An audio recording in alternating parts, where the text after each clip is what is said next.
A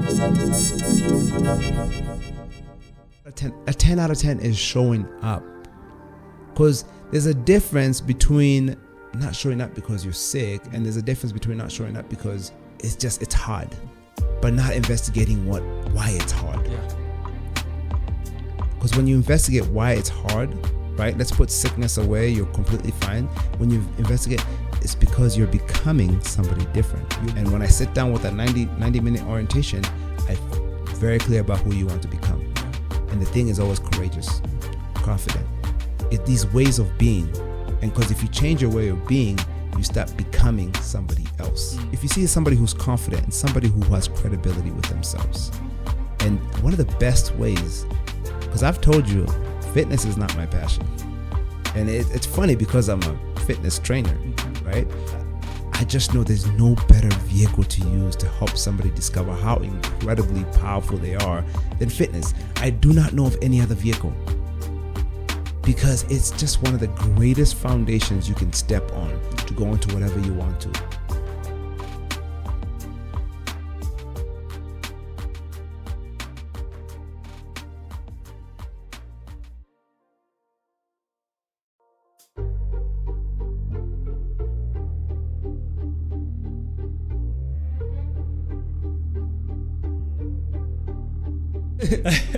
Welcome to the Shujaa Fitcast. I'm Kanyeki Kamawe. Welcome back to another conversation. We are here to highlight our local fitness professionals who are out here making a difference, out here trying to inspire you along your fitness journey, trying to give you the information that's necessary to get better, to improve your life, hopefully have a happier and a healthier life overall, not just with fitness. Of course, this thing extends much further from just the physical. But I'm very glad today to welcome another guest. Welcome, Coach Ken. Thank you so much. I think this fitness thing sometimes can seem it's like this isolated conversation that's just about muscle and fat. Yes. And calories. And calories and restricting your food. And I think with this show, I would hope that we can communicate a lot more than that. And I think you're the perfect person from the kind of conversation we've had. Thank you. Thank you. Ken is a coach. And like you've mentioned before, you're not just a fitness coach, but introduce us to the work you do, who you are, some of your background. Let us know what you're up to in these streets. Okay. Yeah. So I'm fairly new in these streets of Nairobi, but I am I go by Coach Ken. I am a fitness trainer. Let me say I'm a coach, but I use fitness as a vehicle to help people become full of life. So my business is called Uzima Coaching. So when I was opening up my business, I remember looking up, like, I wanted my names to be You Fit, and I just didn't know what Swahili word. I wanted to be Swahili. I was like, I didn't know which word to use. And I looked up Uzima, and then it was like, I was like, oh, I like Uzima, but I've never used Uzima before in a sentence at all. Like, I've never been like, I don't even know how to use Uzima still. But according to Google, Uzima means one who's full of life or life, right? So I use fitness as a vehicle to help people become full of life. And so I have a very holistic approach when it comes to helping people lose weight. I usually work with people in the weight loss field. That's my specialty. I work with men in gaining muscle and confidence, but majority, I would say 80% of my clientele are people who are looking to lose 30 pounds or above, which is about 15 kgs, right? So, and that's kind of like, that's where my bread and butter is. I love helping people discover how powerful they are through fitness, whether it's gaining muscle or whether it's losing fat. And we talked about this. Principles of life don't change, right? Whether it's gaining muscle or whether it's losing fat, the principles are the same, right? And that's what I kind of do that's what I do in these streets. Nice. And tell us how you got into fitness on your own, because I imagine that, this for me, before I started even trying to help others, there was my own personal fitness journey. What was that for you? Oh, man. Funny enough, like you just said, we had like 5 conversations before we even started doing this. But I actually didn't share this. Yeah. Where my journey started. So I'll share. It might take a little while, but I'm gonna share the journey. I moved to the U.S. as at the age of 10, and I'm from East Africa. Genetically, we're very skinny. Look at us, Ethiopians, Kenyans. East Africans tend to be very, very narrow skinny. shoulders. Yeah, marathon runners. Not athletic, lazy as heck. Did not want to play any sports in high school or anything. And I was so used to, I know you're from Canada, but I don't know if you got these jokes, but I was so used to getting the jokes, like, not jokes, they're actually genuine questions. I won't lie. I actually won't lie. There were genuine questions when people would ask such questions of like, did you live in a hut? Did you, like, I see people bashing people for this, but if you talk to Kenyans about people in the US, they think as soon as you land to the US, you start picking money off trees. They think you're rich. Right? It's the same naiveness. So we cannot sit here and be like, oh my God, that's what they're seeing on TV. So you can't blame them. So anyways, so my friends would say jokes like, did you have a lion as a pet and blah, blah, blah. And they were genuine questions. Oh, wow. Yeah. And after a while, they became jokes. So this point where we were doing jokes on my friends, and I was always like a class clown. Like, I was going to come back at you. And I was like, look at your pale skin or something like that. Like, I was going to go back for, I never backed down. There was one time, it was a blood drive. It was like almost my senior year in high school, which is Form 4. So I'm in high school and there's a blood drive. And if you go give blood, you don't have to go to class. And I hated going to class. Okay. And you get free food. So it's in California. There's a place called In-N-Out. So there's free In-N-Out burgers. And they were bomb. So I'm like, free burger, getting out of class. Sign me up. So I'm like, I'm gonna go give blood. As soon as I got there, I knew I couldn't give blood. Right? If you look at the chart, it says, if you've lived in like Africa, Asia, anywhere in the jungle, you're not allowed to give, for longer than 7 years, you're not allowed to live there because we carry, like our immune system is stronger than white people pretty much. You can't just take our blood and give it to them. It's going to harm them. Yes. But on top of that, I was born HIV positive. Oh, and this is something we didn't talk about. Yeah. I was born HIV positive. So I knew I couldn't give blood. Yeah. So I still want to get out of class. So I pull up and I'm just kind of ignoring it. I asked the nurse, can you give me a Band-Aid so I can look like I give blood? Because first I made her feel bad because I was like, oh, I'm from Africa, 7 years, that's messed up. And then my friend said something, all in good intentions, because this is how we joked around. We were just rough, like 14-year-old boys. We're rough, right? It was just jokes on jokes, right? And he said something, and I didn't have a comeback. He said, it's probably because you have AIDS or something. Whoa. And I was like, I didn't have a comeback. Yeah. And he didn't mean to harm me, but I did not have a comeback because I have the junior of AIDS, which is HIV. And I was just like, dang. And I just kind of, almost like a dog tucks his tail between his legs and kind of just walks away. Deflated, but try not to show it. Inside, that's how I feel. But outside, I'm kind of, whatever. And I was like, is that how I represent Africa? Damn. I remember that. I was like, is that how I represent Africa? And I've always known I would always represent Africa to some extent because everywhere I went, I was only African known. And he didn't know I was HIV positive, by the way. So no one knew at this time. It was very hidden. I was like, I want to represent Africa differently. And I want when people look at me, I don't want them to look at me like I'm sick. And that's how I felt at that moment. Even though it's genetically how we look, I became really insecure about how I looked. The skinny look was not serving me. It wasn't in style either. Back in 2007 and 2008, being skinny wasn't a look. All the studs, all the football players were getting all the ladies. Like football is in this football. Yeah, American football. Even the basketball players had some broad shoulders. my look wasn't in style. So on top of that, I wanted to kind of physically change who I looked. And that's how I got into fitness. Right towards the end, after high school, I got into fitness. I started working out.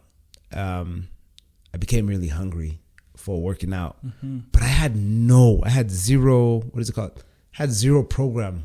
I was just showing up to the gym. Yeah, you didn't know what to do. Yeah, I was going with my friend who played football. And even them, they were trained really poorly. And I did that for probably a year and a half. Would see some results because of very inconsistency and everything. And also lack of clarity just does not, there was so much uncertainty. But I continued going on to the gym. And I remember age 21, a lot happened in life. I got booted out of the house at like the age of 18. Convinced all my friends to move out from where we lived and move in together to one place. And when I did that, the one thing that I don't tell you about adulting, it adults. There's a lot of bills to pay. Amen. There's a lot of bills to pay. So I quickly dropped out of college. And then I was trying to figure out what was the next step. And I watched my buddy, who was making really good money at the time, for how young we were, he was making good money. And I'm just like, how did you do it? He went to a trade school. So a trade school is a school that's specifically for one thing. You can go to a trade school for nursing. You can go for a trade school for to being an electrician or a plumber. You don't need to go to a 4-year college to become a plumber. So they had one for personal training. Actually, reverse. He went to a trade school and I was like, I need to go to a trade school because I think it's faster. It gets to the goal. It's shorter. Class. It's like 8 months. Yeah, it's 8 months. So, but I was like, what do I want to do? And the only thing I was consistently doing at that age was working out. So I remember I sat down with a pen and paper and I wrote down everything that I enjoyed doing on the right hand. And then on the left side, I wrote one thing. I wanted to help people. And there's a bunch of things on this right side. I don't remember much of it. And man, as like a 19, 20-year-old kid who just done this, I was mentally exhausted. Yeah. So I went and sat down and watched TV. And as soon as I turned on the TV, we used to watch Ridiculousness. Do you know that show?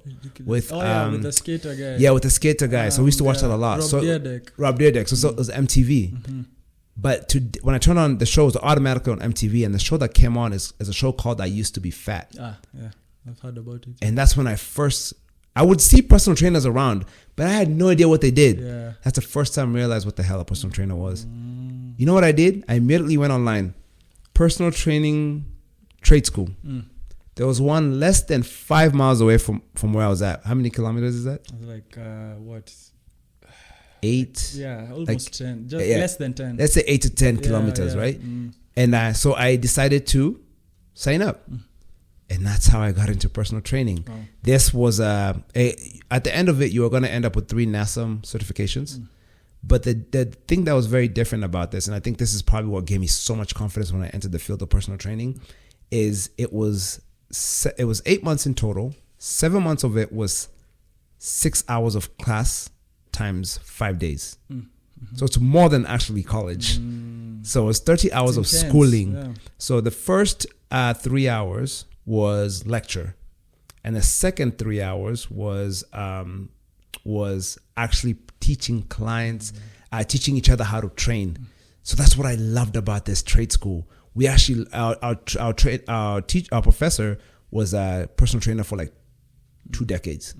He was like a personal trainer for 20 years.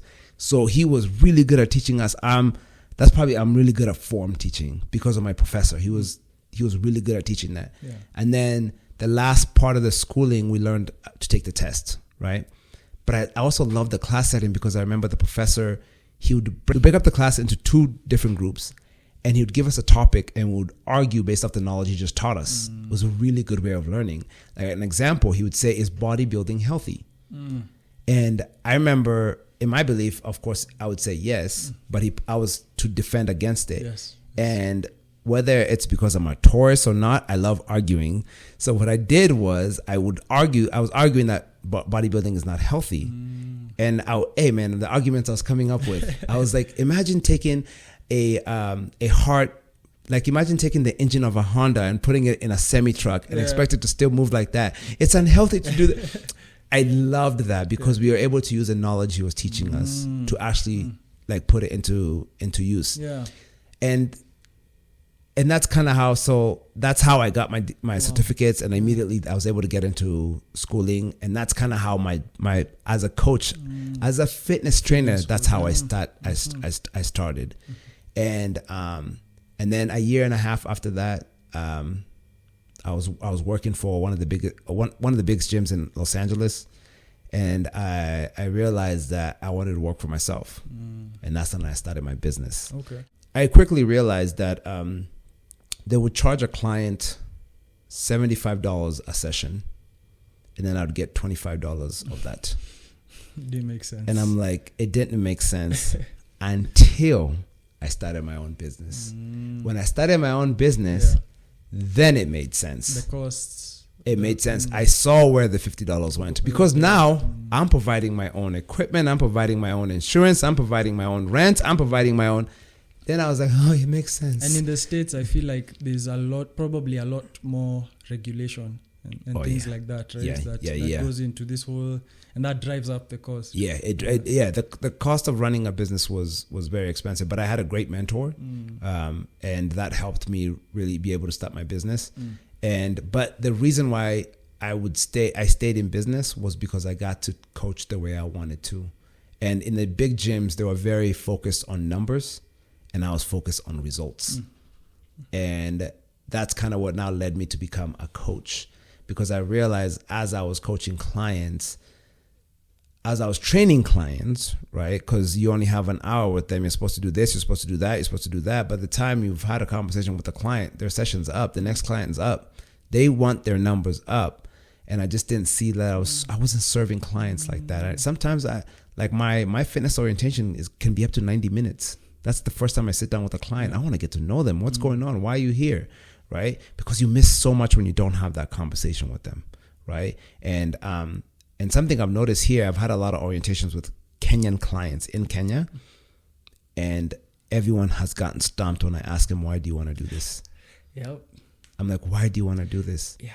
Because fitness is, and again, it goes back to why this show exists, is because it's so mystical here. As it's still such a young industry here, and we're still in the bodybuilding is fitness phase of things. And of course, now with the internet, things are changing, but I can imagine that difference, that cultural difference, because in countries like America and Canada, fitness, everyone goes to the gym. Yes. It's like fitness, it's not that big of a deal to say you went to work out today morning, Yes. So it's that raising people's awareness to being intentional about this whole thing is so foreign. It's very foreign. It's very foreign.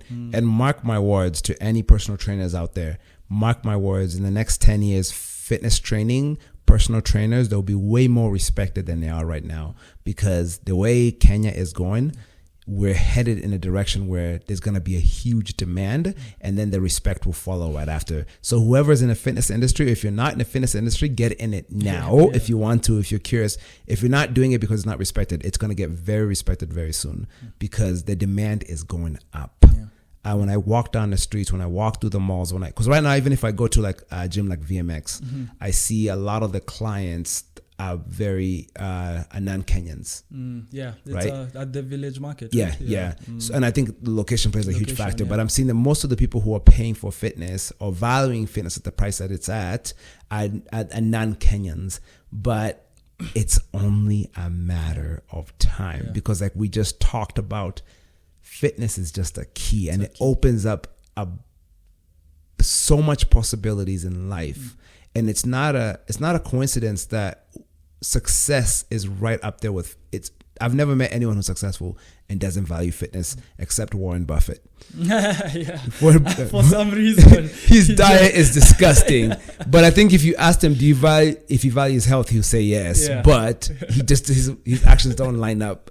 But that's so interesting. It's true. He's like the one guy who's just like, I don't care about anything. I don't care, and that's good for him. So, but other than that, everyone else is very much in alignment with. And we talked about this a lot. And I think Kenyans are catching up to it. And the reason why I ask why to my clients, and I tell this to clients, if you don't have a big enough why, you're not going to show up. You're not going to show up. Or you will show up, you will give me 9 out of 10. And 9 out of 10, I would ask a client, I was like, if you were, because majority of my clients are women, so I'm going to go as if my clients are women. And I say, if you were walking down the aisle and right before you get married, the pastor asks the person you're getting married to, hey, on a scale of 1 to 10, how much do you love this woman? And he says, a 9 out of 10. Let me explain why though. Because I don't know if COVID's going to show up again. I don't know what life is going to bring. Would you want to commit to that person? And they all say no. And I'm like, then why are you willing to not pull me out of this? Why are you going to give yourself 9 out of 10 when you don't want somebody else to give you 9 out of 10? You must demand the same from yourself because it really, really helps you show up. And a lot of them told me they're going to get back to me. And if you're watching my video and you haven't gone back to me with your why, I'm still waiting because once you figure out that why, and even sometimes you need to start working out to figure out that why. Yes. Right? Starting is... you just need, like we talked about, messy action. Exactly. Take messy action. You don't really need to know the why, but it's important for me to know that you're seeking that why. What does giving 9 out of 10 versus 10 out of 10 look like practically? I love that question. Thank you for asking.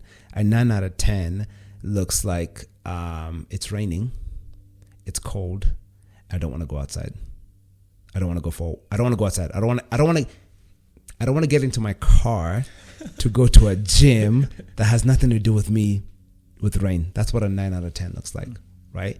A 9 out of 10 is your partner is having cramps and all she wants is for you to go get her ice cream from Cold Stone and you don't want to do it because you're comfortable. That's a 9 out of 10. It's a little things, right? A 10 out of 10 means you are sick to your stomach, like sick. And you're saying, I'm going to rest today. I'm not going to go work out. And the way I'm feeling tomorrow, I will make a decision based off that. But I'm not just going to throw it out of the way. Does that make sense? It's your best looks different. It's your best. 10 out of 10 is your best. It's not perfection. And the reason I used somebody being sick and choosing not to go into the gym, because the reason why you're here is to work on your health. If your body is fighting something, then stay home, right? Stay home and let your body actually rest. Because when it comes to health, your immune system needs to fight what it's fighting. It doesn't need to fight you breaking down muscles, right? So you value health in the bigger picture. But as soon as you feel better, you get back to the gym. And I have to explain it to a lot of clients. I'm not asking for perfection. I'm asking for your best. And your best is going to look different from day to day, right? So, and it's a very understanding that people have. So, yes, that's how a 10 to 10 compared to... I think about it in my own experience. Sometimes a 10 out of 10 can look like the 45-minute rushed, or not rushed, but a 45-minute or 30-minute workout instead of the 1 hour perfectly planned workout. Exactly. Yes. It's just showing up and just doing something to just at least log that I've worked out today, kind of a thing. Of course, it's different for us somebody like me who loves it, but even for someone who loves it, it's not always easy to start a workout. It's easy to show up, right? Because and then there's also a reason, like it's a client. A 10 out of 10 also looks like a client showing up and telling me I just did not want to come today. And me as a coach I get to make a decision. Let's go talk about it. We're not even going to work out today. We're going to go. You showed up. Yeah, that's all I needed you to do was show up. And maybe you have the heaviest thing on your shoulders. And I've done that multiple times where I'm like, let's go talk about it. And the whole session is just doing what? Talking. You know what that client does when they leave me? They go work out. Wow. Right? Because they got what they needed off their shoulders. Right? And that's what a 10 out of 10 is showing up.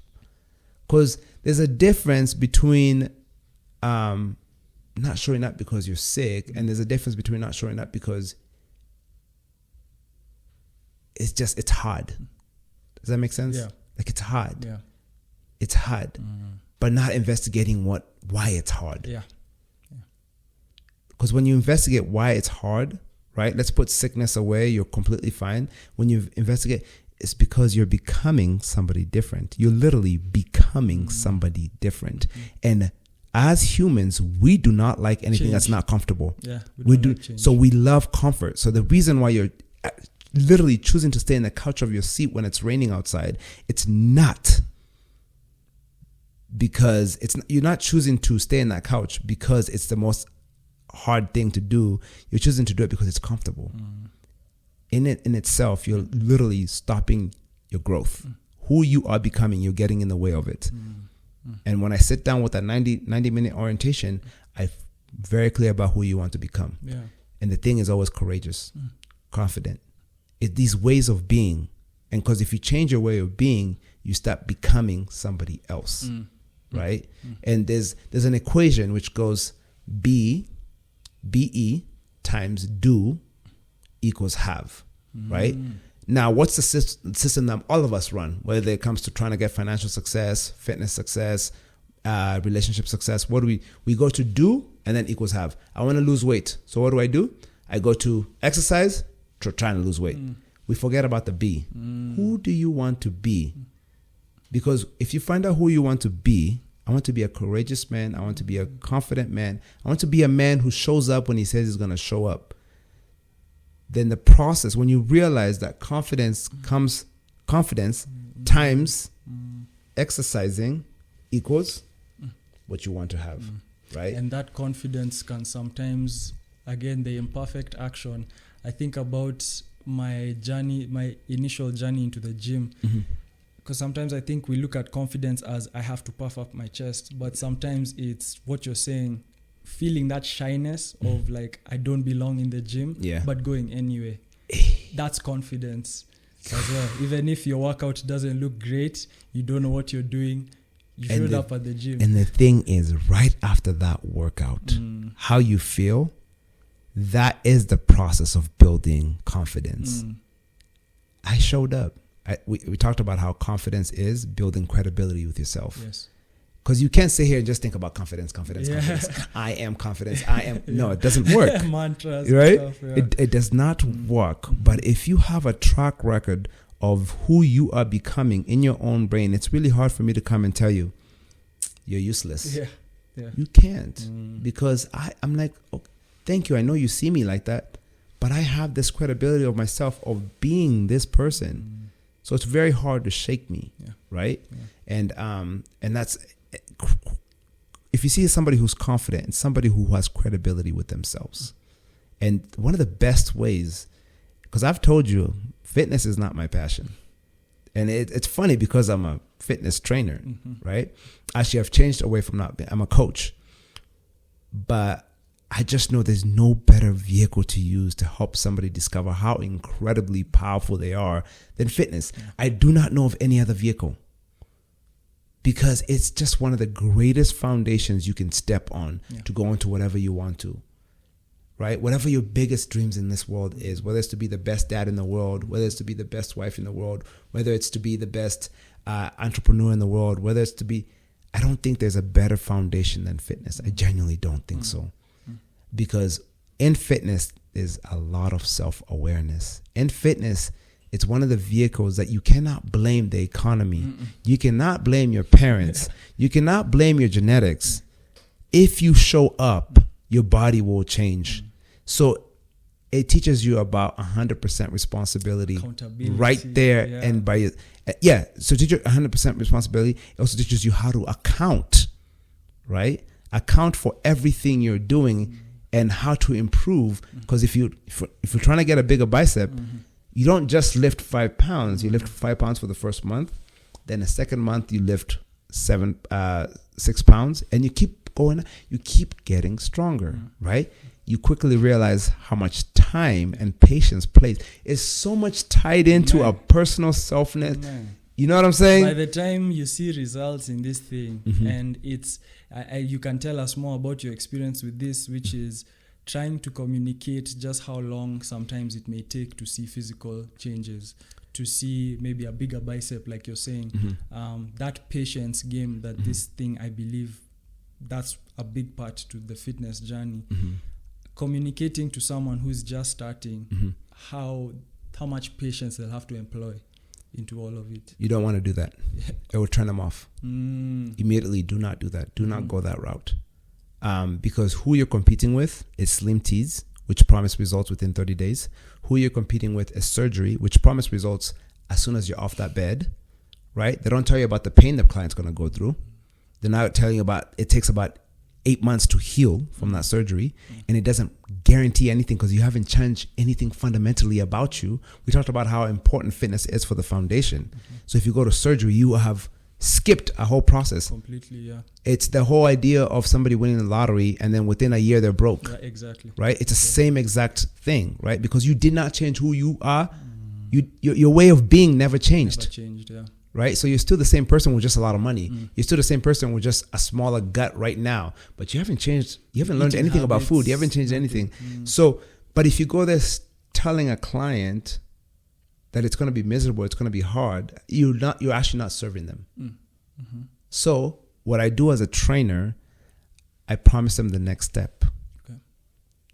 A month from now, you're going to see some changes in your body, but more importantly, you're going to see that you can actually walk faster. You're going to see that you feel better, and you promise them the next step. Do not try to sell them the whole dream. The whole journey, yeah. Yeah. The small wins are huge. And you can start with the whole journey, but make sure you end up to 30 days from now, because you will lose them. You will lose them very fast.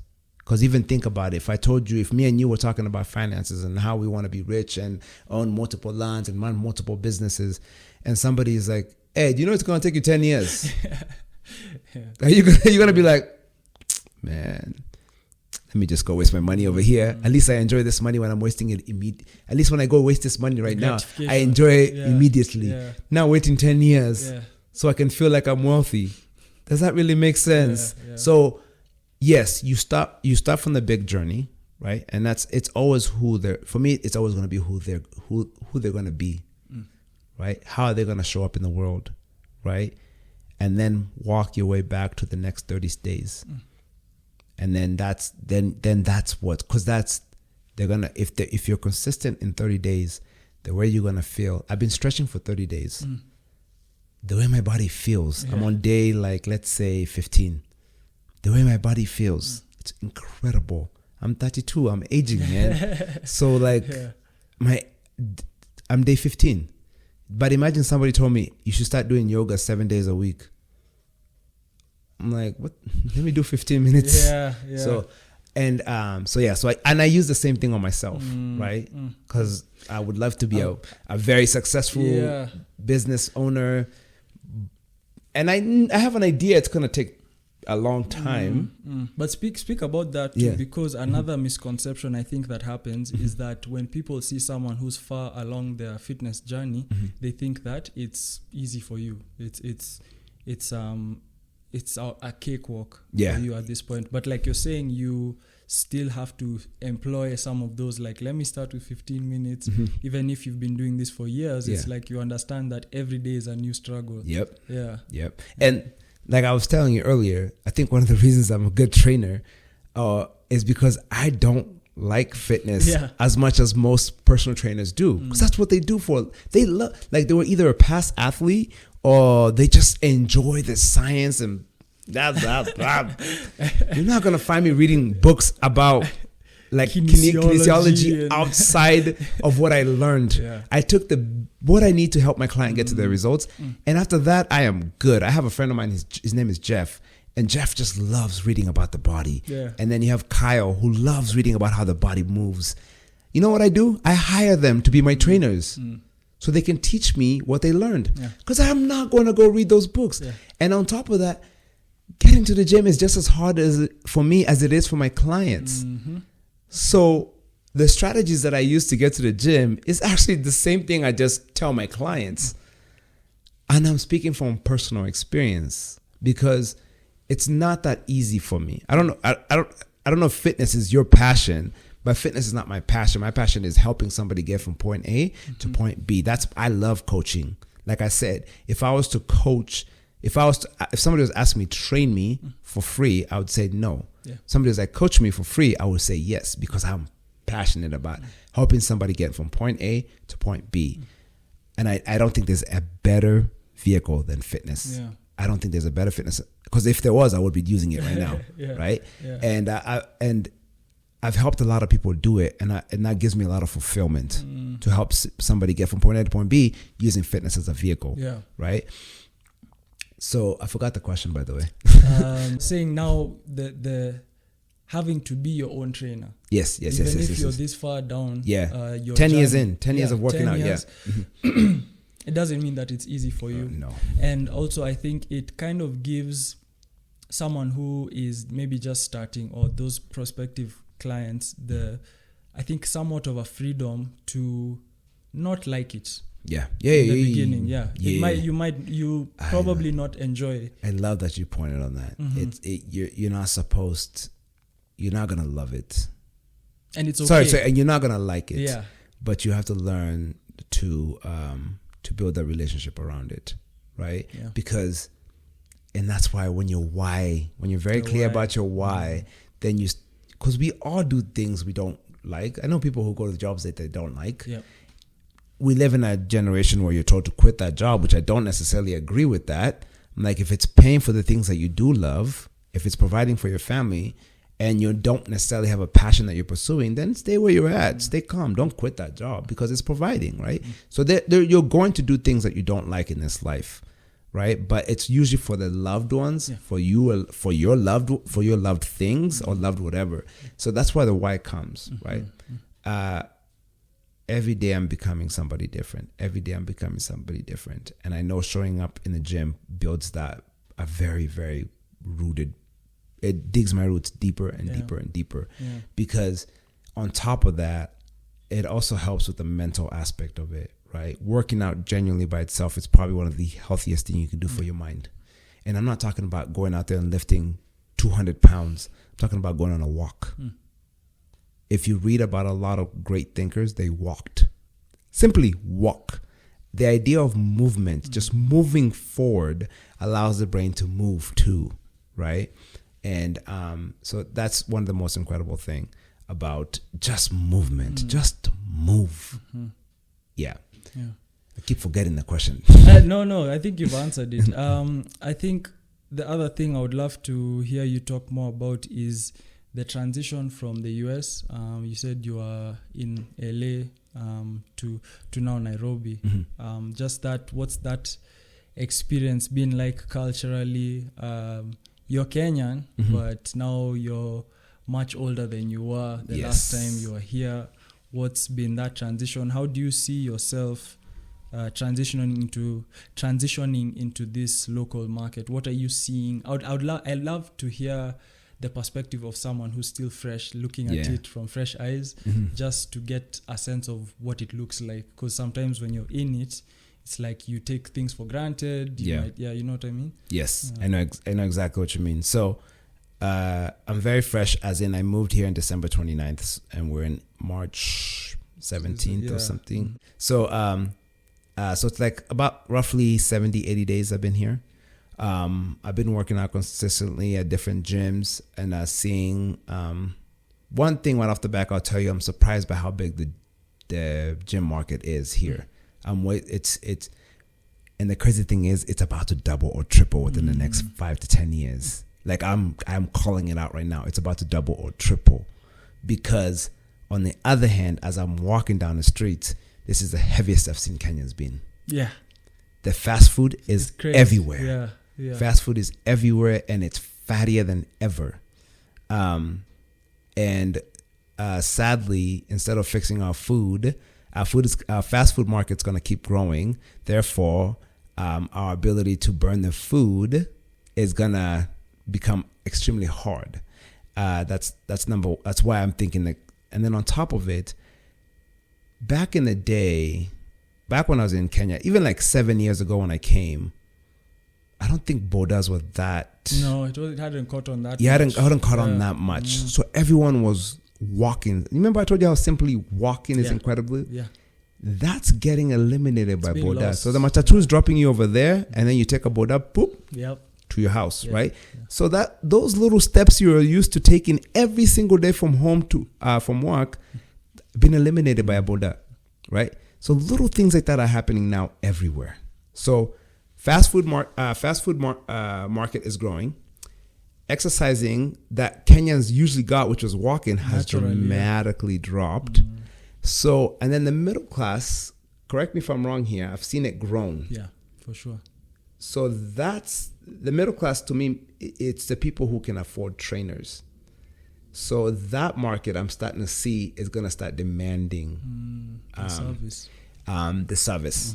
And because what's going to happen is lifestyle diseases are going to start showing up very fast. And they already have. They're going to start doubling, but not even like they're doubling faster. Right now, America is nearly at 70% obese or overweight. Yeah. 70%. It's crazy. I think Kenya's like that number is very low. It's very low. I would say like maybe 30%. Now the issue is when you go to the doctor, they're going to tell you exercise and eat well. And you're just going to keep hearing that. Yeah. So who do they go running to? Trainers and nutritionists. And now I'm seeing the market change. So that's one of the things I've noticed, that Kenya's really behind in this, but it's quickly catching up. Yeah. Right? And then in the it's not valued yet. I'll tell you that. Based off the people who I've talked to, people are they would rather spend their money on something else. Yeah. Fitness is not a priority yet. Mark my words once again, in about 10 years, it's whoever's not valuing it right now, you're not going to have an option. Yeah. It'll be interesting to play some of these clips during that time. Right. And it's such a trip to be part of something that's, because I think sometimes you can take for, especially if you live in an echo chamber of fitness people, you can think that fitness is just so obvious. Yeah. It's like, why doesn't everyone chase building muscle? It's like, obviously you should lift weights, but it's actually not that straightforward for most people still. I mean, even in the US, because I consume content from the US, and I still see some of the fitness professionals having trouble communicating some of these things till today. Yeah. So here it's compounded because of how far behind. Exactly. And in the US, we had a job for a reason. Yes, exactly. Because everyone who was coming up, because even Kenyans in the US are later to catching up to the fitness industry. You know what I'm saying? So like, I'd been in business for like almost a decade, I think 8 to 9 years before I left the US. And Kenyans towards the end would come now asking for help. And that could play into multiple facts, but none of them really cared for it until lifestyle diseases started hitting them, which is now in their late 30s. Yeah, 40s. That's when it starts. You want to chase around your kid and you just can't, right? You're just limited. Your knees hurt just by getting up. You pull a muscle by just getting up. Yeah. So those things start kicking in a later age. So this middle class that's being built right now, it's going to be in demand of building muscles, burning fat very, very soon. Very, very soon. Something that I've just realized we skipped over quickly was not skipped over, but you mentioned early in your life that HIV, the AIDS comment that kid made to you when you were young, and you mentioned that you were born with HIV. How, because I've always been curious, I don't think I've done enough research to know what it's like for someone in your situation and then especially because you're into fitness, is there a difference with how you approach your health and fitness? The same thing applies? How has it affected your life growing up with it? So being in the fitness field, I would find myself educating my doctors about nutrition. Right, in America, I found myself educating them about nutrition because I would study nutrition and how it would be better for my body. But how did it actually fueled me to stay in the fitness industry even more, because I wanted to be as healthy as I can be. Because what HIV is, it's a virus that attacks your immune system. But if your immune system is strong enough by taking medication, you are able to you're able to drop your viral load extremely low. So with having a healthy lifestyle, I genuinely I've never actually worried for my health. I've worried for my mental, emotional, and all those other aspects, but for my actual health, I've never worried. Like when COVID was around, people who were compromised were told to stay up. I was told my doctor told me, don't worry, you're just fine. He called me right at the peak of COVID, like March something. You're going to be just fine, because I'm able to catch COVID and be okay. Right? Because of how I've taken care of my body. Right? That conversation was not had enough during that time. I just want to throw that out there. And even if you just look at the number one people who died from COVID, the number the highest percentage was the paid factor with how much fat people carried. Right? Just your immune is just not strong enough, and that plays a factor of having high body fat. Right? Because you said people who are also like would be affected more. People with diabetes, people with. They just kept on naming lifestyle diseases. Right? So it's like, having HIV benefited me in the aspect of like, I was conscious. I was already healthy. Like it helped me stay in the fitness field. Because it's funny because at a very young age, I also understood I was always going to be on stage somewhere speaking. And I wanted to represent it. And that's why I kept on saying I represent Africa. I want to represent Africa in a certain way. And I also wanted to show people that you can be HIV and healthy. You can be HIV positive and healthy. That was a big one because there's a huge stigma. Now in the US, the stigma is not that bad. It's not that bad. I imagine also with people like, I don't know if this is a thing, but like Magic Johnson. So he played a huge factor in that. But in the US, the stigma, it's there. It's not that bad. In Kenya, it's bad. It's completely different. It's completely different. I have noticed a huge difference in the stigma in Kenya. And I'm very open and public about my HIV positive because I want to play a factor in helping people understand that you can live a full life being HIV positive if you genuinely take care of yourself. So you see how it kind of ties into both being healthy and being in alignment with what health looks like and what health does. And I really, because the US is doing so well with the stigma, I really want to lower the stigma in Kenya. And that's why I'm public about it. I've actually been very clear. I will be public about it. I speak very public about it because I really want to lower the stigma because it's causing, there's a lot of people in my DMs talking to me about like, hey, I got it from a cheating husband or boyfriend. I got it from, I didn't find out until I was 13 that I had HIV, by the way. Wow. Okay. I didn't find out until I was 13, but I was born with it. So there's people who are like, haven't even gotten tested, people who are scared to get tested, people who are sexually active and not aware. About 7% of people who are HIV positive have no idea that they have it. So that's the only reason this disease still exists. Right? Because people are not even getting tested. Trying to ignore it away. Yeah. So people are not even getting tested. So you're going to sleep with somebody and you even ask them for their, like, hey, well, when's the last time you got tested? Do you have anything? Do you know? I'm at a place where I can have sex, have kids, and they'll never get HIV. So we're that far advanced in medication, yet it still exists because people are not, one, communicating before having sex, two, not getting tested, because if you get tested and you have it and you get it treated, you live a regular life like me. And you don't have to be public about it like me. You can keep it on a down low, but because my viral, so like let's say I didn't know and my viral load is high.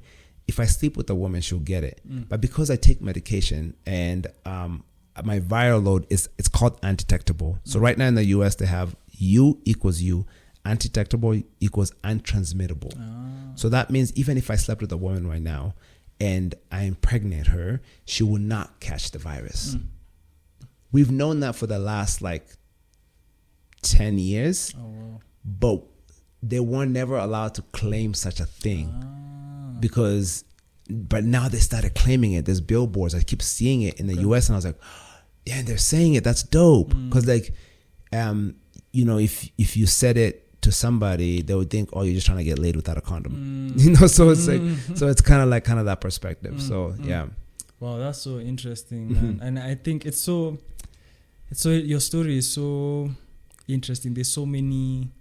There's a lot. Yeah, there's so much going on, but I think that in a weird way, something that could have caused you pain has kind of pushed you in terms of you having to be conscious about your health. Yes. And then realizing just the truth about what it means to be healthy, because everything you've said applies to someone who's not HIV positive. Yeah. You know, it's like even when, because I just said about during the corona times, it's like I had this suspicion for the longest time, even when it just started, like something about how they're describing this virus makes me believe that it's not that it's not dangerous, because I caught COVID like 2 or 3 times. It was horrible. Yeah. But I think the way it was being communicated is that the moment it touches you, you're done. Yeah. And there was a similar... And the funny enough thing, it's the same way HIV and AIDS was described. Exactly. It was the same... When it first came around. Yeah. And it's like you were going to just die falling. Yeah. How did I go 13 years without medication, without dying? Exactly. I'm so glad you said that. Because even when I date, if I date somebody that's younger than 25... They don't even know what HIV and AIDS is. They weren't there for the money. They don't even know. Yeah. They don't know dangerous. Between 25 and like 35, 38, let's say 25 and 40, they have an idea, but like, because even me and you are age mates, it didn't really hit us hard. We were young. Really young when the panic hit. Now, when I date somebody above 40, their reaction is very different. It's because they remember they were teens or a little bit older when I don't think it was considered a pandemic. No, but I don't think when so. There's something epidemic when that epidemic was happening, they remember it. So, but the same thing as when COVID was introduced to us, right? Yeah. And I think they had to do that to protect us, but at the same time, it was a bit there was overkill in certain aspects. I've tried having this conversation with a lot of people, and it's hard because some people are very emotionally connected to COVID. Yes. They either lost somebody because of COVID, or so I trend lightly I've learned to trend lightly when it comes to this conversation. But you and I have an understanding. Yeah. Right? I mean, it's like I remember in the heat of it, lockdown, and just having. Okay, I had an argument with one particular person. It's my now wife. One particular person. Anajijua. But it's like, I remember I was actually sitting in here and I was on the phone with her, and I was really like, I was analyzing this whole thing. I'm like, man. And because at the time, someone we knew had lost someone to COVID. But that person had a comorbidity. So, and it's not one, it's like 3 or 4, they said. Yes. So it's like it got so touchy, but it's like the facts are the facts, but I had to really walk on eggshell. But that particular time, I think I was so tired, so we had an argument, because I was just like, yo, look here, like, and then now once I actually got it, I felt empowered. I'm like, look, I got it, and I'm telling you. And this is what happened during that time. It was funny because everyone would choose a corner, and then they would fight for that corner. Yeah. So what I would try to do is listen to both sides, and then walk, and then try to bring everyone to the middle, because the middle is where the most logic was. Because then in the US, it became a political stand. Yep. And then it became, people started name calling each other just because somebody they didn't align in the same belief. And it was funny because I was just talking to my friend 2 days ago about this on the phone. And it's just like, I've learned like it's like, why, like, because as much as I want to really cover and help people, like at the end of the day, I'm just like, I'll stick to my message. Focus on your health. Take care of your immune system. Because if it's your time to go, whether you're healthy or not, you'll go. Yeah. Right? So, but first thing first, always take care of your health. It's what allows you to have everything you have. Yeah. right? Yeah. If you want to be a great father, take care of your health. If you want to be a great business owner, take care of your health. You want to be a great husband or wife, take care of your health. You want to be a great grandchild, whatever you want to be. Yeah. Health is your foundation. It's literally the ability for you to get around and have energy to do whatever it is that you want to do. Take care of your health, right? It seems like common sense, but like I've heard common sense is not so common, right? And it's true because like for me, I might know so much about health, but when it comes to finances, what's common to them is not common to me either. So with that understanding, it allows me to always approach somebody as if they're a newbie. Yeah. Right? Because like somebody's like, yeah, simply just save 30% of how much you make. I'm like, okay, how do you think I make $1 million to save 30%? Where will I get the other money? Yeah, you know, it's like, and then like you sit and talk to them and you learn from them, and you're able to move forward. And now their common sense is becoming your common sense.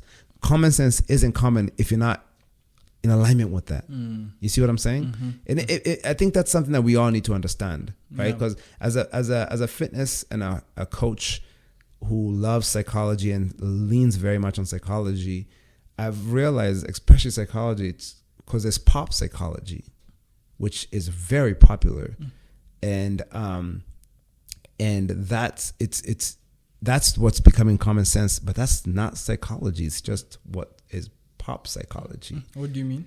It's motivational speakers who take what we were just talking about earlier. Taking bits and motivational speakers who take a small part of psychology, and like an example, they use have you heard about the boiling frog? No. If you take a frog and slowly boil it. If you put it in hot water, I mean, if you put it in a boiling water, it will jump out. Yes. And if you take the same frog and you put it in like a sufuria and then you turn down the heat a little bit, the frog will just cook itself. Yes. That's not true. It sounds very powerful. It does. Because I've always thought it's not true. There's no frog that's dumb. Like, it's not true at all. Yeah. Like, you change the temperature. You know how animals don't have like, their animals have a great instinct is what's the fight thing? Or flight? Fight or flight. That's how they live. They actually rely on that. Yeah. You know, ours is made up. Ours is like numbed. Yeah, but not even that. No, ours is even made up. Like, right? What do you mean?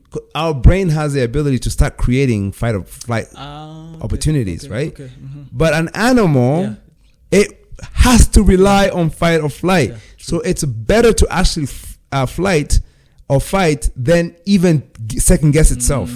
So the idea of it doesn't have the chance to sit there and be like, do I really feel this way? No, it's like is a temperature changing? No, I don't like this. I'm out. Yeah. So and there's multiple of those examples where it's like you're missing out a second part of this of the actual what the psychology is talking about, right? It's the idea of everyone should go to therapy. I was like, what does therapy mean? Well, if you send them and I'm going to speak to you ladies because all of you want your man to go to therapy. And yes, I've been in therapy for the last 2 years. Therapy is incredible. I think it's powerful. But I've realized that when I go play basketball at NIS and I hear men yelling at each other, that's their form of release. And then literally yell at each other and then start telling stories about how cute their kid looks at this, that's a release that they're having. That's what you want them to have. That's what you want them to experience at therapy. Yet you sit there and tell them, you sit here wasting your time going to play basketball when you should be going to therapy. He doesn't even believe therapy will benefit him. The only reason therapy benefits you as an individual is because you believe that it's gonna. Yeah. So, because then because it's a very mental thing. Therefore, you're open to what's gonna happen to therapy. Therefore, you go to places that you wouldn't go.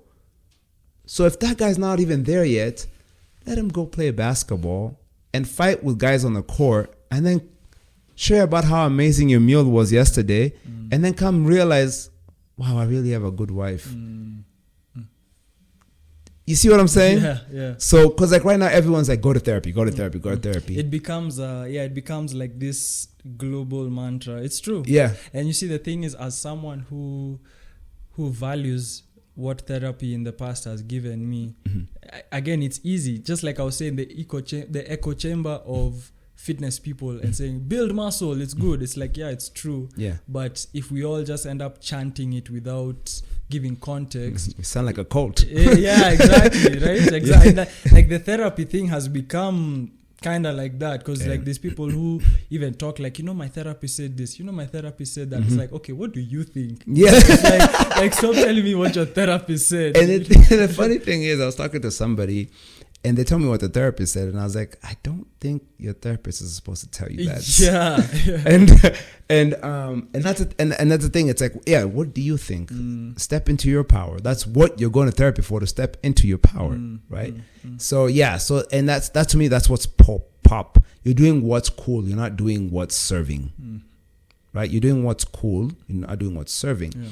But a lot of people do go to do what's cool and end up serving themselves.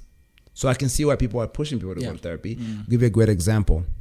There are two companies I've noticed here in Kenya, Pocket Gym and AfriFit, I believe. They've made fitness so cool. Super cool, yeah. They made it really, really where cool. The cool kids go to work out. Like, they made it so cool that people are showing up just because it's cool to be at Pocket Gym. Yes. And I won't lie, people in the fitness industry don't like that idea. I can imagine. But the thing is, you're missing out on the biggest thing. They're getting people inside their gyms. That's what you want your clients to do, right? You should be celebrating that. As a fitness person, you should be celebrating people going, even if they're doing it because it's cool, right? Imagine if getting A's and B's was cool, and your kid was doing it because it was cool. You'd be like, you. You're just doing it because it's cool. Yeah.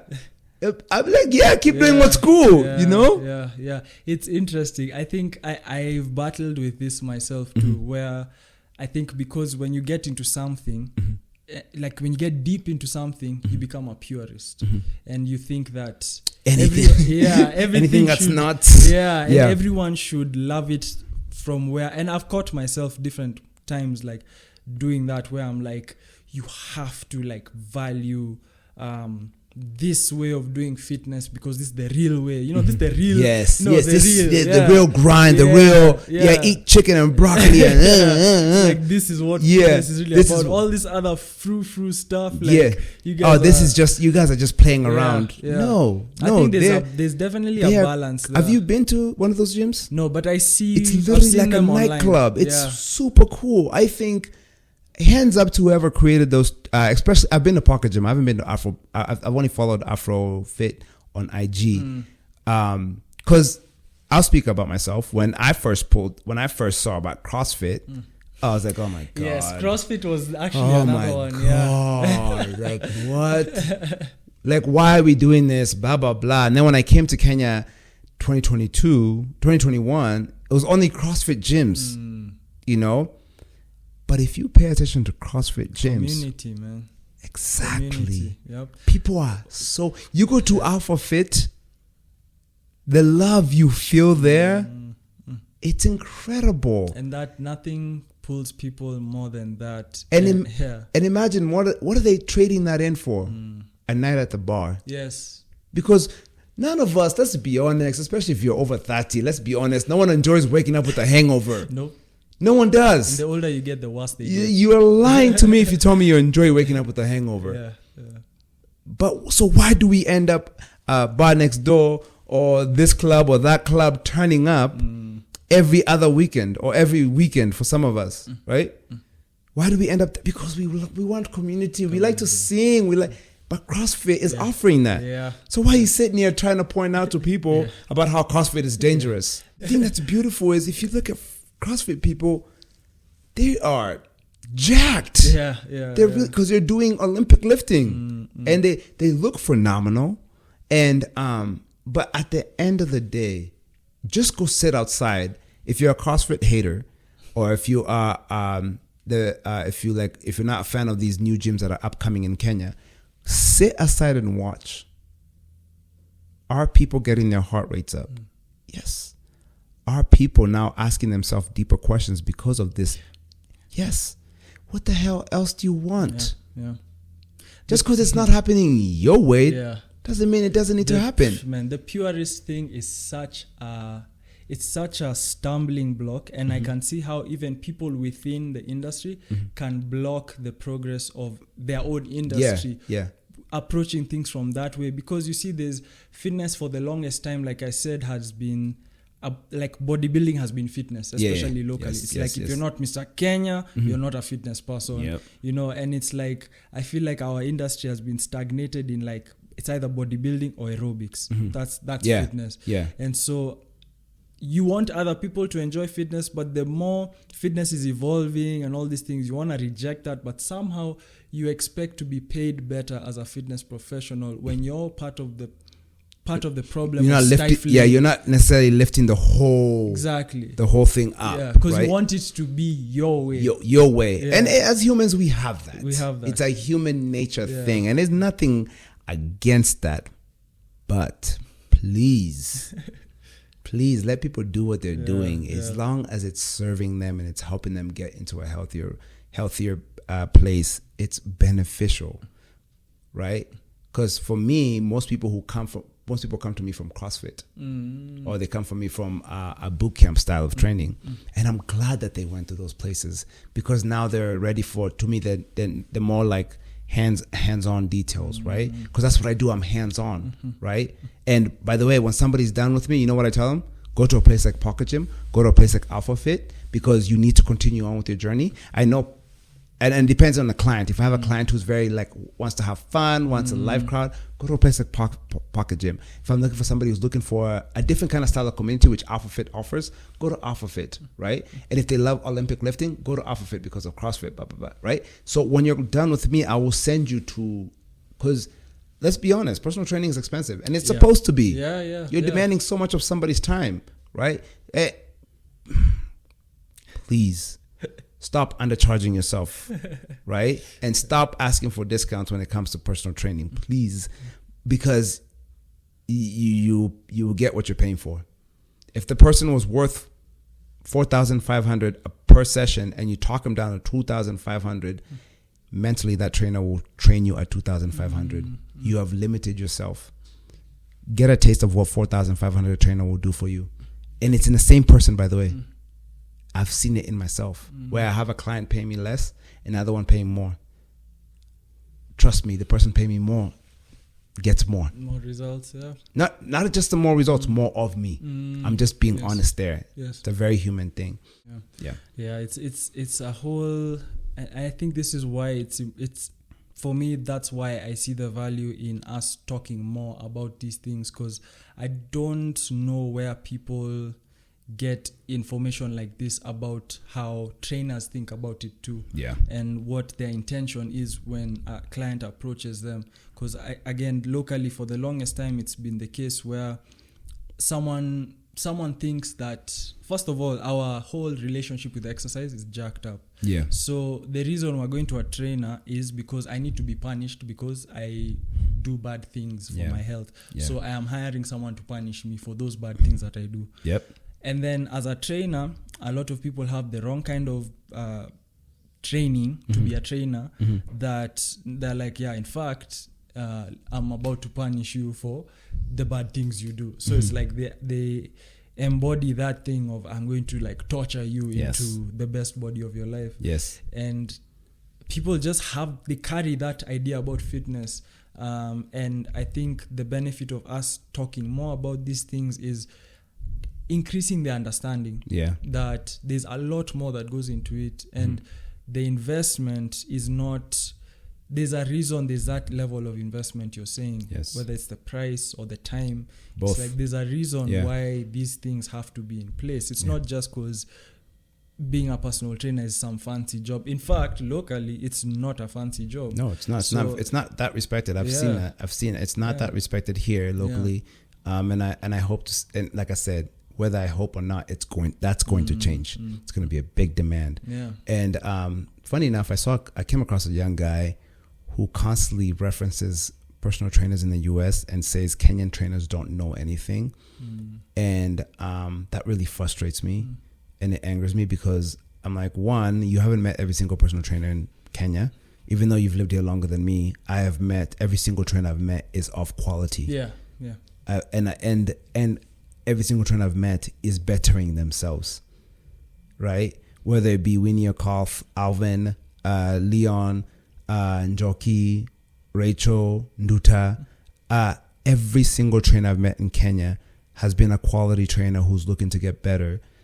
And him saying such words, it hurts me because I'm like, you might have had a bad experience with some people, but if you would have met me on my first year of training, I was punishing people, right? I didn't come out the way I am, right? Yeah. The same thing, you enter fitness, you're not going to start off perfectly. When I started my business, that's what I thought I was supposed to do. So you're out here calling out people in their career, like, come on, man. And that's one thing I've noticed in Kenya. And I'll probably share, you can probably relate this with me, even when I was talking about moving back to Kenya. Do you know who are the most people who reminded me why Kenya is such a bad place? Kenyans. You know what all my white friends said? Yeah, they loved it. They were like, please go. We're going to miss you, but we want you to go. And then my other African-American friends, all my Kenyan, well, my American Kenyan friends, let me call them that because they're American first and they're Kenyan second. They really liked that for me. But all the Kenyan people were like, it's like, imagine you're about to start a fitness journey, and somebody's like, exactly what we're talking about. They're going to tell you, it's going to take you 3 years. It's going to do this. It's going to do this. You get injured. So I'm like, you don't think I've gone through all that? You don't think I've thought about how hard it's going to be to start off my life completely at 30 in a whole different country? You know? So that, and then on top, so like, I just want to say, like, as I've noticed this as Kenyans, we speak very down upon ourselves and others.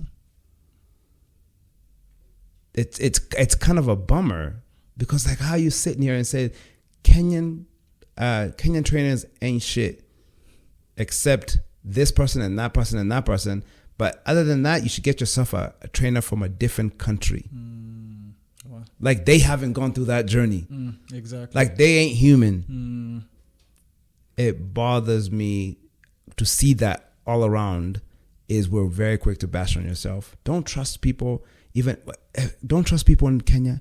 This Nairobi you don't know. This it's like blah, blah, like this is not America. You can't just do this. You can't just do that. Yeah, I understand. But if I enter this country in that mentality, how long do I become like you? Exactly. It's such a delicate balance because I totally can relate 100%. I have been on the cynical side. Sometimes I slide back into it myself, I'll be honest. I think for me it comes from the position of knowing what's possible and seeing us constantly being the reason we're falling short. And so sometimes you fall into despair in a way where you're like, we'll never get it right. But then again, if I was to live in that, what am I doing to myself and my perception of what's possible? Because I know what's possible. So now... Yeah, like if you know what's possible, why don't you focus on what's possible? Like life is like a flashlight. Like picture a flashlight in the dark. Whatever you focus on, whatever the flashlight is pointing at is what you're going to see. So if I understand that and I understand that there is corruption in Kenya, right? And that's where I put my focus on. My mentality is literally going to create. Man. You know what I'm saying?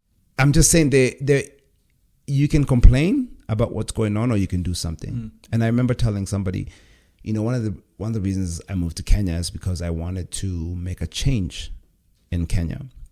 And for me, making a change doesn't have to be very dramatic. It can be very, very little. And I told somebody, I have a boda guy who takes me everywhere because I love taking bodas. And then after you just bashed I love boda. And then I have a cab guy if I need to go places. I have somebody who comes to clean my house. I have somebody who cooks for me. I have the place where I go get a haircut. I have, what else? That's 5 specific people who now have a new income because I'm in town. I don't have to do anything else. That's just 5 different people I've just touched, right? And that's the power of just thinking small, right? Counting the small wins, right? And that's the thing, because like the thing, I get to personally know them and they tell me their personal journey and I'm like, oh, I hear you. I hear you. And it's like, I'm actually playing a factor. Like there's no business right now. That's what they're telling me. There's no business. Things are tight. So making a change doesn't have to be like I'm the next president of Kenya, right? Yeah. It could be just like an extra income for people, right? And it's just, that's it. That's it. It's that small. So, and because I'll find myself complaining, right? And sometimes it's a joking way. Like the other day, I just found out that the way I pay for power here is through tokens. Never heard of such things. I made the joke as a humor. Yeah. I was telling a joke. It wasn't necessarily me complaining, because I don't find any joy or any progress or anything in just complaining. Unless I complain, because I was complaining the other day about Uber people. You call Uber people, they don't cancel the ride. They just go the opposite direction. Exactly. They just start going away. And then they tell you, I'm coming. Yeah. Because they don't want Uber to show that whatever. And I was about to start complaining. And I remember I just canceled. I just canceled and then I reordered. Save yourself the trouble. And then this guy comes, the guy who actually is coming here, the guy who picks me up to come over here. We had a conversation about life, books. I wasn't supposed to have the other driver. I was about to start complaining. I was like, one, I can complain directly to Uber, which would make sense, right? Because Uber can do something about that, right? Yes. Or I can express my frustration. I need to feel the frustration I'm feeling, and then move on. It's like, because if I start comparing it to America, it would only be 2 more months and I'm packing my bags and I'm gone, right? Yeah. Because Kenya's not ever gonna be. Yeah. Kenya's never gonna be America. No. I don't want Kenya to be America, because if I wanted Kenya to be America, I wouldn't be in Kenya. Kenya is Kenya. Yeah. Let it be. So anyway, I don't know how we got to that topic. But that's how our conversations have been going a lot. I mean, these are things I think about all the time, especially just thinking about that journey of coming back home, which you're currently in the weeds. I'm in it. Yeah. So I mean, hey, all the best with all that. I can only imagine the struggles. But you speak about the coaching thing. But can you also imagine the wins? So talk up.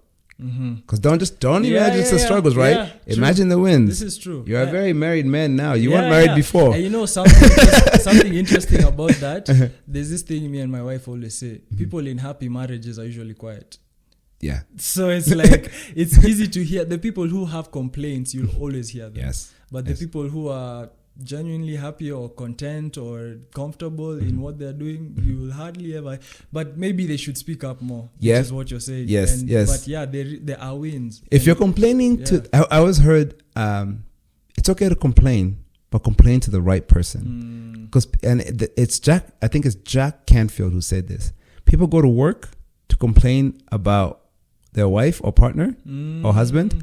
And then people go to talk about the job. Yeah. No, if you have a complaint for work, complain at work. Yeah. If you have a complaint for your partner, complain to your partner. Talk to them. Yeah. So like I said, if I could complain directly to Uber, and I think they would actually make a difference, then I think, I would make that complaint.